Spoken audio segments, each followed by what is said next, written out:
Bienvenidos a otro video. Hoy vamos a estar viendo un examen final de análisis matemático 1. Este examen final lo dieron el 6 de febrero de este año. Así que vamos a empezar a ver, esta es la primera parte, van a tener 3 partes del video. La primera parte va a ser del apartado E1. Así que empecemos. Esta es una foto de un examen que me pasaron, que es el examen final. Son 8 ítems en total. Antes lo que se hacía cuando resolvíamos estos tipos de exámenes, este está sacado de la Universidad Tecnológica Nacional, Facultad Regional Mendoza.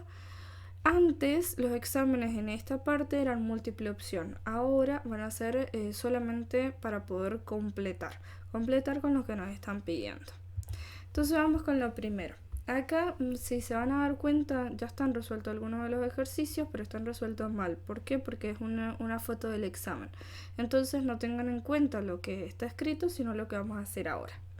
Nos dice, se puede aplicar el teorema de Cauchy a las funciones f, ahí nos marca f de x es igual a x al cuadrado y g de x es igual a x al cubo, para el intervalo de menos 1, 1.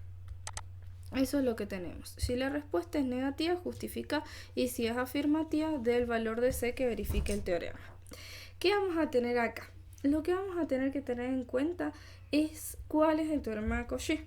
El teorema de Cauchy van a tener una hipótesis y va a tener una tesis.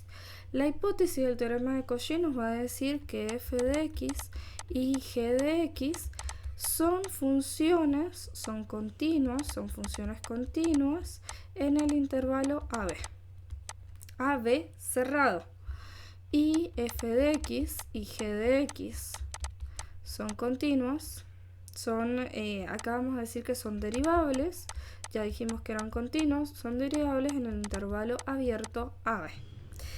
La otra condición que vamos a necesitar también que se cumpla es que la primer derivada en x tiene que ser diferente de 0. Acá tendría que ser en c realmente, pero bueno, lo vamos a poner en x porque el valor de c no lo tengo y el valor de c aparece en la tesis. Entonces por eso coloco f' en x, tiene que ser diferente de 0. ¿Para qué? Para todos los valores de las x, aquí se pone un c, no es un c, es una x, que pertenezca al intervalo AB. La tesis nos va a estar diciendo que entonces existe un valor C que va a pertenecer al intervalo abierto AB, tal que la primer derivada evaluada en C sobre la primer derivada evaluada en C de la otra función es f en B menos f en A sobre g de B menos g de A. Todo esto es el teorema de Cauchy. Pero ahora nos tenemos que ir a lo que nos pregunta el ejercicio. El ejercicio nos pregunta si estas dos funciones nosotros vamos a poder encontrar el valor de C que verifica el teorema de Cauchy. Si eso es cierto o no es cierto. Ahí, disculpen, me va a aparecer como que está en silencio. Ahí está. Entonces, ¿qué es lo que tenemos que hacer? Fijarnos la hipótesis. Si la hipótesis se cumple, entonces la tesis se cumple. Si la hipótesis no se cumple, la tesis no se cumple. Por lo tanto, no encontraría un valor C. Las funciones, ahí nos vamos a estar preguntando, ¿las funciones son continuas? Sí, son continuas porque las dos son polinomios. Al ser polinomios van a ser continuas. ¿Son derivables? Y sí, efectivamente sí, porque la derivada de x la podemos derivar y nos queda 2x, y la derivada de g de x nos va a quedar 3x al cuadrado. Por lo tanto, ¿son derivables? Sí. Pero vamos a esta condición. Esta 3x al cuadrado es diferente de 0 en todos los valores de menos 1, 1. Y no sé, fijémonos, entre menos 1, 1 tenemos el 0. Y si yo le evalúo en 0, me queda igual a 0. O sea que esta no se cumple. No se cumple cuando en x igual a 0. Por lo tanto, ¿qué puedo decir? Que no se cumple el teorema de Cauchy. Ahí los puse. A ver, ahí está. El teorema de Cauchy. No se cumple el teorema de Cauchy. Recalculemos por qué. El teorema de Cauchy no se va a cumplir porque esta condición, que la primera derivada tiene que ser diferente de 0, para todos los valores de x pertenecientes al intervalo AB, si nosotros nos vamos al intervalo AB es de menos 1 a 1. Pero ¿qué pasa? De menos 1 a 1 hay infinitos números. Pensemos en un número donde esto podría ser 0. Por ejemplo, en 0. Si yo evalúo esa x en 0, esto no es diferente de 0, se hace 0. Por lo tanto, en ese punto no se cumple el teorema de Cauchy, y si no se cumple en el intervalo, no se va a cumplir el teorema de Cauchy en todo ese intervalo que estamos hablando. Por lo tanto, la respuesta que deberíamos haber puesto es no se cumple el teorema de Cauchy porque no cumple con la condición que la primera derivada de g de x sea diferente de 0 para todos los x pertenecientes al intervalo.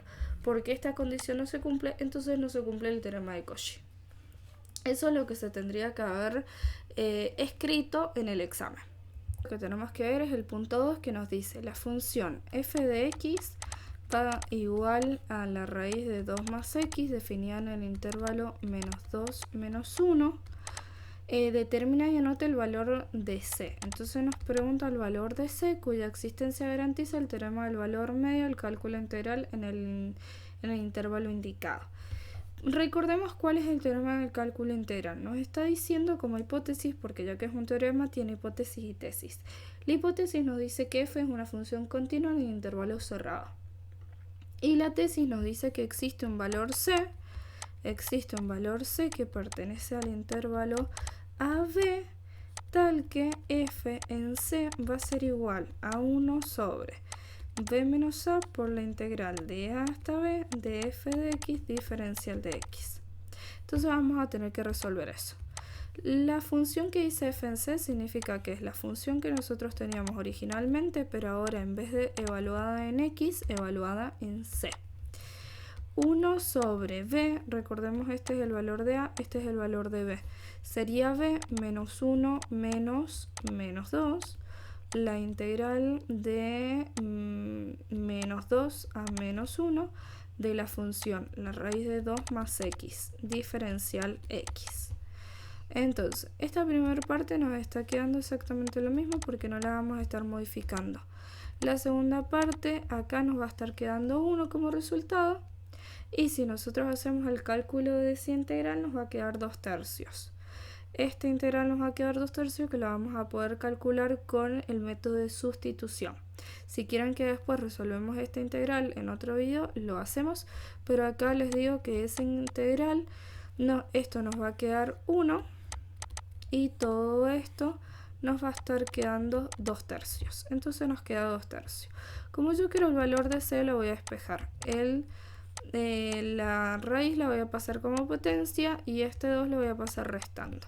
Por lo tanto, el valor de c que nos va a quedar es de menos 14 sobre 9. Ese sería el resultado final.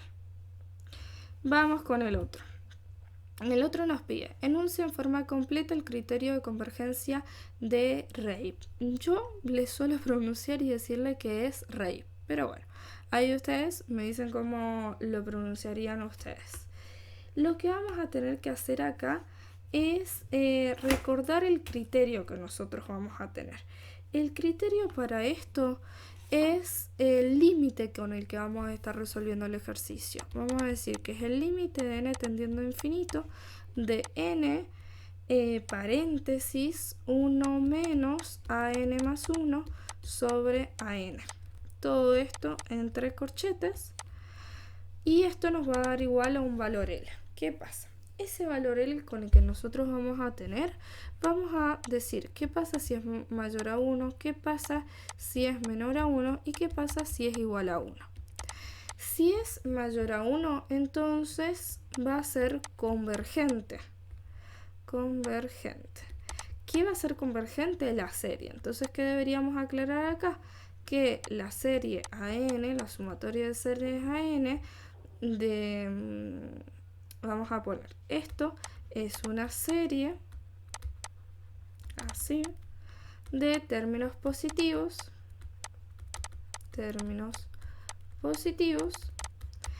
que sigue el siguiente límite y ponemos ese límite. Y ahora vienen las condiciones porque acá nos dice el criterio de convergencia de Reib. Si es mayor a 1 es convergente, si es menor a 1 es divergente y si es 1 no define el criterio. ¿Qué significa no define el criterio? Como nosotros no vamos a poder decir, bueno, sí, por el teorema de Rey lo vamos a poder resolver, porque nos está quedando 1. Como nos queda 1, vamos a tener que pasar a otro criterio. Por ejemplo, el de serie de Allenberg o una serie geométrica o cualquier otro criterio que vamos a querer pasar. Pero no lo vamos a poder resolver por el criterio de Rey. Entonces esas son las condiciones que deberíamos haber puesto en el examen. Vamos a otro.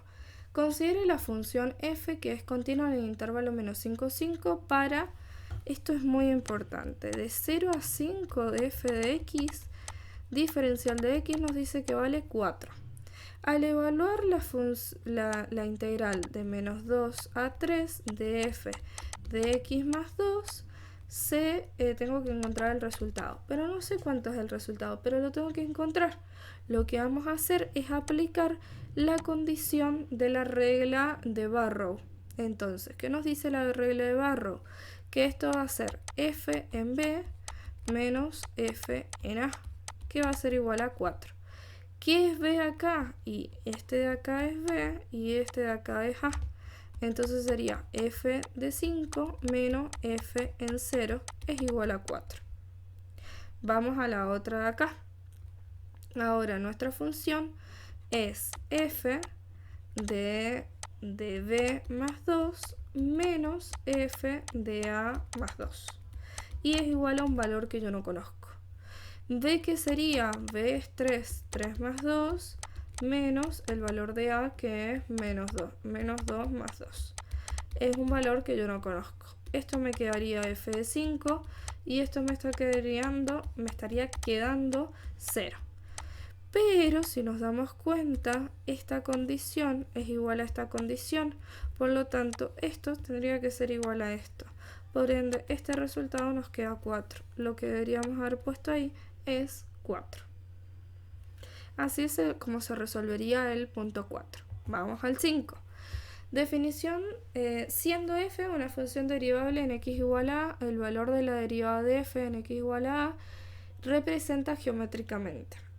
Recordemos que nosotros la derivada tiene dos significados, una forma, una representación geométrica y una representación física. La representación geométrica está muy bien escrita ahí, que representa la pendiente y la recta tangente a la curva en un punto. Y la representación física lo que está representando es la derivada, que es la razón de cambio. No nos preguntan, pero está bueno saberla. Lo otro que vamos a tener acá es que si la primer derivada diferencial de f sobre diferencial x es igual a x menos 1, el conjunto más amplio donde f es creciente. Esta ya sería la unidad 4 de lo que se ve en Análisis Matemático 1 en la UTN. La unidad 4 nos habla de aplicaciones de las derivadas. Las derivadas nos van a estar dando muchas características, pero una de esas aplicaciones es que nos pueden decir dónde la función es creciente, dónde la función es decreciente, dónde la función presenta máximos o mínimos relativos y sus concavidades. En la primera derivada nosotros vamos a poder encontrar crecimiento y decrecimiento de una función, siempre y cuando a la derivada, o sea, la primera derivada, la igualemos a 0. Nosotros la podemos igualar a 0. ¿Y esto qué pasa? Para que sea 0 eso, o esta parte es 0, o la primera parte de arriba es 0. O sea, o e a la x es 0, o x menos 1 es 0. Una de las dos. O las dos son 0 y por lo tanto el resultado es 0. Esta no va a tener solución. No tiene solución porque si nosotros graficamos una función exponencial, es una función así. Es una función donde tiene una asíntota en igual a 0, por lo tanto no va a tener soluciones. Y en esta x va a ser igual a 1, por lo tanto vamos a utilizar ese valor.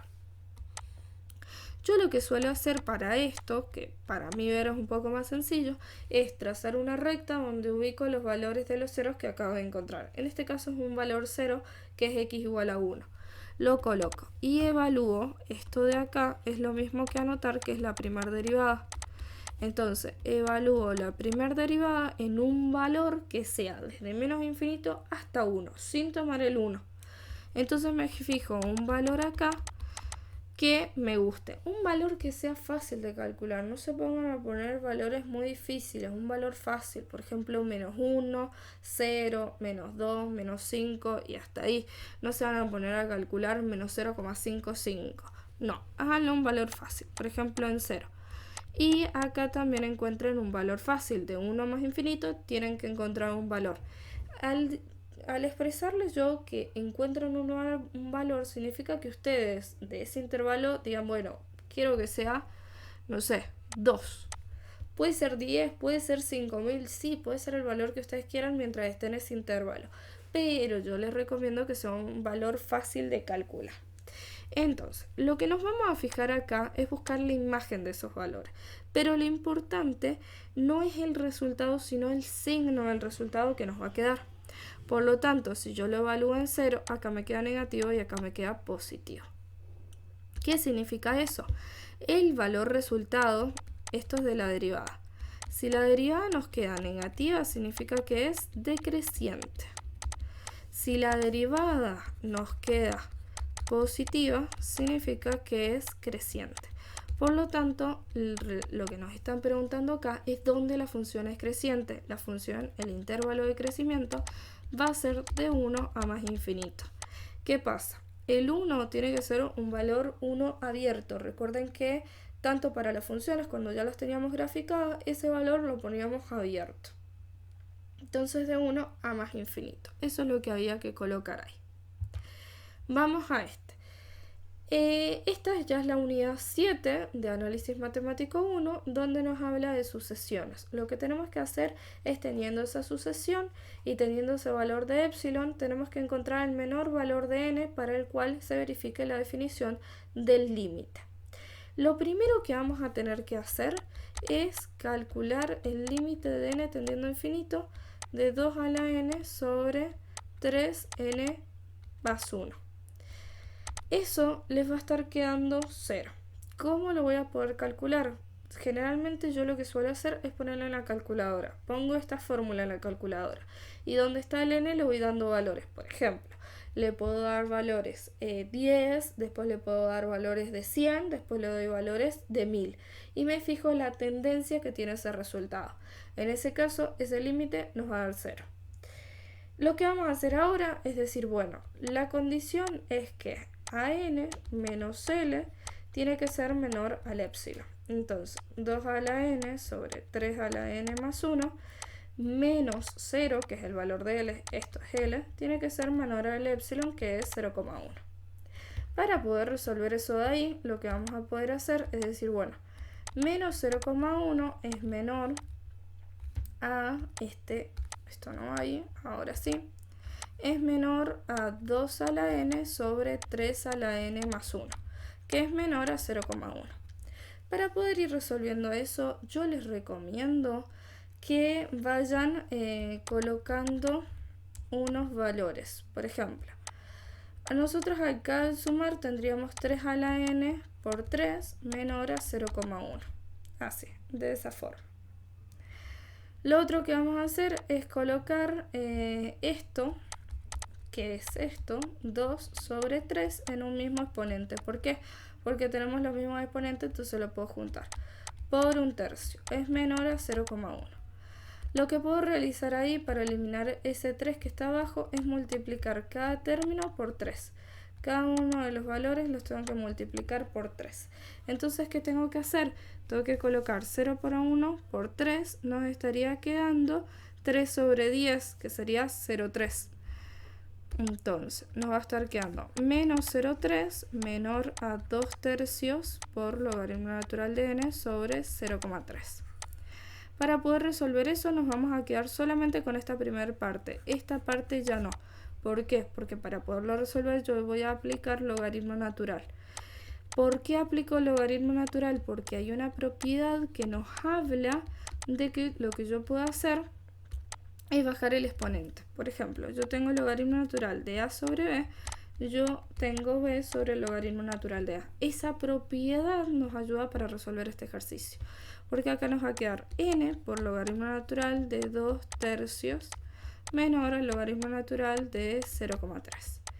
Vamos a pasar el valor al otro lado, o sea, el logaritmo natural de 2/3 lo vamos a pasar al otro lado, lo vamos a pasar en forma de división y nos va a quedar que la n es menor a 2,969. ¿Qué pasa? Si nosotros queremos tomar el menor valor de n para el cual se verifica la condición, acá yo lo que les suelo recomendar es que el menor valor es este número pero redondeado, que en este caso sería 3. Entonces el menor valor nos quedaría 3. Algunas veces hay gente que no lo suele redondear, sino que suele poner un valor menor, por ejemplo 2. Pero yo les recomiendo que no, porque lo que quieren verificar es el menor valor que se va a necesitar para que esta sucesión converja. Entonces el menor valor ya va a terminar siendo 3, que a veces también lo que se lo coloca como n cerito. N cerito va a ser igual a 3. Y por último, nos hablan la definición de cuando nosotros sabemos que, por definición, cuando tenemos un mínimo relativo. Esto tiene que ver con la aplicación de derivadas. ¿Qué sería? La primera derivada nos daba el crecimiento de una función. La segunda derivada nos daba la concavidad. Entonces, ¿qué pasa? Yo la segunda derivada puedo tener dos cosas. Puedo tener que mi derivada sea positiva o mi derivada sea negativa. También lo que podría tener es que pase, por ejemplo, de negativo a positivo o de positivo a negativo. También podría tener esas condiciones. Si nosotros pasamos, por ejemplo, tenemos esto, acá la derivada nos estaría quedando negativa y acá la derivada nos va a quedar positiva. Entonces acá nos presenta un máximo y acá nos presenta un mínimo. Entonces hay que ver cuándo la derivada es positiva, cuándo la derivada es negativa y fijarse el mínimo que va a tener. Entonces sería eso lo que nosotros vamos a tener que encontrar. Yo que les recomiendo que en vez de aprenderse esta fórmula de memoria, hagan ejercicios. Vamos a hacer algunos ejercicios de la parte de aplicaciones de las derivadas. Así que bueno, esta sería la primera parte de este examen y los espero en las siguientes partes.